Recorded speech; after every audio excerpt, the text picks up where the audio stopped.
네, EBS 수능 특강 라이트 영어 독해 연습 2강 엑서사이즈 2번 시작할게요. 엑서사이즈 2번은 문화유산 보존과 에너지 효율성 이 두 가지를 이야기를 합니다. 문화는 전체 흐름을 쫙 보면 문화는 다양한 방식으로 이제 나타나게 되는데 문화유산은 보존을 해야 하지만 사실 변화도 필요하다.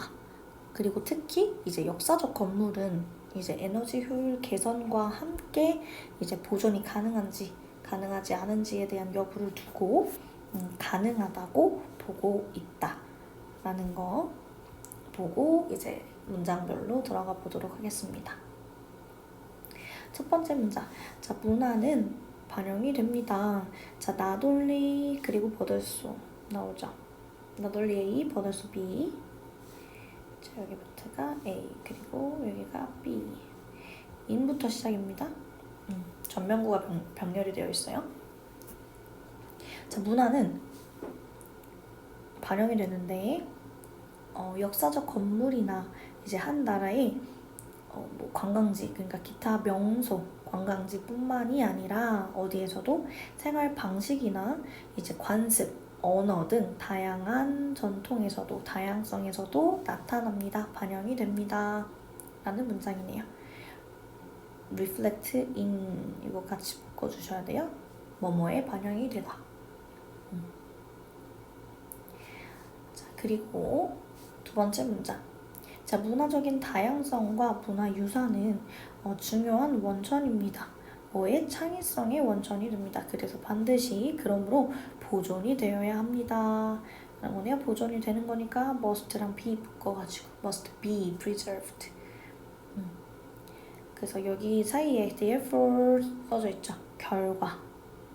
문화적 다양성과 문화유산은 중요한 원천이기 때문에 이유 그리고 therefore 그래서 보존되어야 한다.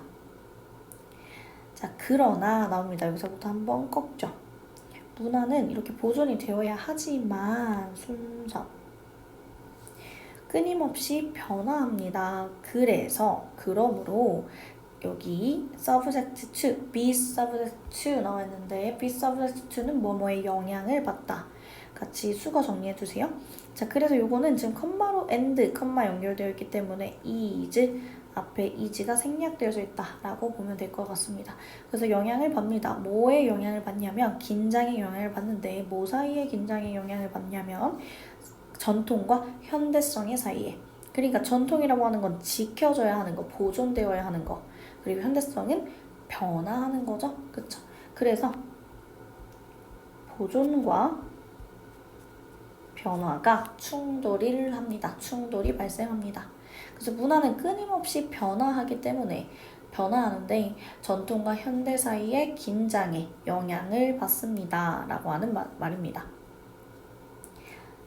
자, 역접 들어가 있으니까 핵심이겠죠? 잘 체크해두고 네 번째 문장. 역사적인 건물은 뭐냐면 필수적인 부분이에요. 우리 문화유산의 필수적인 부분이에요. 자, 건물로 이제 역사적 건물로 이제 조금 더 구체화시키면서 들어갑니다. 역사적인 건물은 문화유산의 필수적인 부분인데 저 필수 요소라고 하는 요거 중요한 키워드겠죠? 자, 5번 그러나 나옵니다. 여기서도 한 번 더 꺾어주기 때문에 순삽 나올 수 있다. 자, 그것들은요 에너지를 먹는 존재예요. 왜요? 에너지를 많이 소비하기 때문이겠죠. 그쵸? 자, 그래서 우리가 그리고 변화가 되고요. 적용이 돼야 합니다. 적용이 아니죠. 적응이 돼야 합니다. 어댑트니까. 그리고 변화되고 적응이 되어야 합니다. 뭐 하기 위해서? 그것의 가치 그리고 사람들에 대한 유용성을 유지하기 위해서. 자, 그러니까 중요한 건 뭐예요? 그냥 보존만 하면 안 돼요. 에너지를 먹는 존재이기 때문에 보존만 하면 안 되고 개선이 필요하다예요. 끊임없이 변화가 되어야 되고 그 시대에 맞춰서 적응이 되어야 합니다. 가치를 유지를 하기 위해서. 자, 그래서 다음 문장 문화유산의 보존과 에너지의 효율성 요거 우리 VS였죠. 문화유산 보존과 에너지 효율 이거 두 가지 얘기한다고 했으니까 자 문화유산 보존과 에너지 효율성이 상충되는 목표일 필요는 없어요. 그러니까 문화유산 보존과 에너지 효율은요, 반드시 충돌하는 목표일 필요는 없다라는 거예요. 충돌하지 않아도 돼요. 왜? 둘 다 가능하니까. 7번. 많은 에너지 효율 조치는 심지어 도움이 되기도 합니다. 이거 강조해주기 위해서 쓴 거예요. 도움이 되기도 합니다. 어디에 도움이 되냐면 보존에, 역사적 자산의 보존을 돕기도 합니다.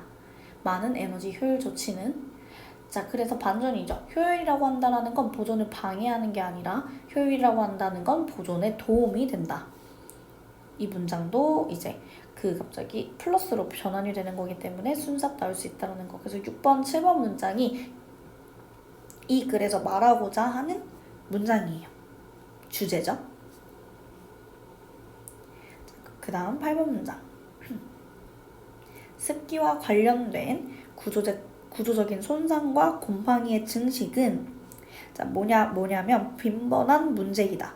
역사적인 건물에서. 자, 근데 어떤 건물이냐면 대절 나오죠. 현대적 사용 환경에 영향을 받는, 여기 뒤에 주어가 없기 때문에 주관대로 쓰였다라는 거죠. 역사적인 건물이 이제 선행사가 되는 겁니다. 현대적 사용 환경에 영향을 받는 역사적인 건물에서 빈번하게 발생하는 문제입니다. 빈번한 문제입니다. 자, 문제의 상황을 제시합니다. 습기 관련된 구조적 손상 그리고 곰팡이 증식이라고 한다는 건요, 이제 현대 사용 환경에 영향을 많이 받는 역사적 건물에서 흔한 문제가 됩니다. 라는 거예요. 자, 그럼 에어컨 설치를 해야 되겠죠. 단열도 해야 되겠고, 구조적 손상을 막아야 합니다. 그래서 그 다음 문장에서 얘기합니다. 에너지 효율성 조치, 그러니까 뭐와 같은 단열, 개선된 기밀, 그러니까 공기가 새지 않는 거, 그 다음에 열회수 환기, 그렇죠?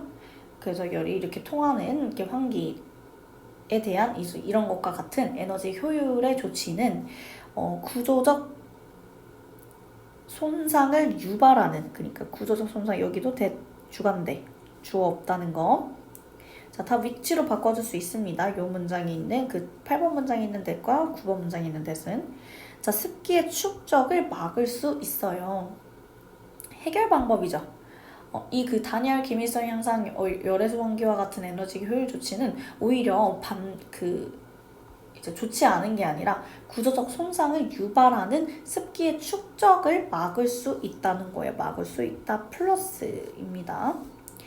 자, 그리고 마지막 문장. 이것은요, 건물이 사용이 되고 유지가 되는 것을, 이제 향후에 사용되고 유지가 되도록 하는 것을 보장하기 위한 좋은 기초가 됩니다. 기반이 됩니다.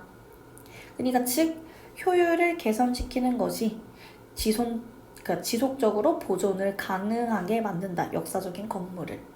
그래서 플러스를 이야기하는 거겠죠. 자, 여기서는 동명사 뒤에 이제 타동사 역할로 뒤에 동명사 목적어 자리에 위치하는 대절이겠죠. 이 목적어 자리이기 때문에 대신 생략이 가능하다라는 거.